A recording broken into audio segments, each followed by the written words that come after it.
ایک نوجوان تھا جس کا نام عاصم تھا۔ اس کا شہر کی سب سے بڑی کمپنی میں انٹرویو تھا جو کہ اس کا خواب تھا۔ وہ صبح سویرے اٹھا، بہترین لباس پہنا اور اپنی گھڑی دیکھی۔ اچانک اسے احساس ہوا کہ اس کی والد کی دی ہوئی گھڑی، وہ قیمتی گھڑی رک چکی ہے۔ عاصم نے گھڑی ٹھیک کرنے میں 10 منٹ ضائع کر دیے تھے لیکن وہ نہ چلی۔ غصے میں وہ گھر سے نکلا تو پتہ چلا کہ اس کی بس چھوٹ چکی ہے۔ اسے اگلی بس کے لیے 15 منٹ انتظار کرنا پڑا۔ وہ بس اسٹاپ پر بیٹھا خود کو کوس رہا تھا، یا اللہ آج ہی ایسا کیوں ہونا تھا، میری قسمت ہی خراب ہے۔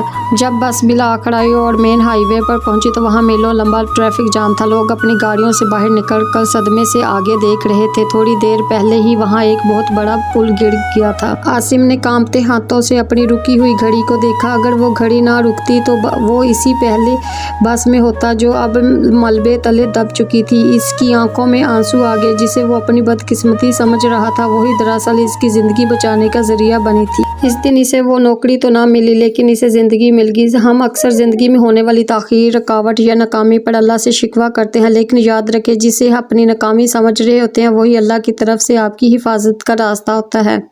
کبھی کبھی آپ کی بدقسمتی دراصل ایک معجزہ ہوتی ہے۔ اگر آپ کا اللہ کی حکمت پر یقین ہے تو کمنٹ میں بے شک لکھیں۔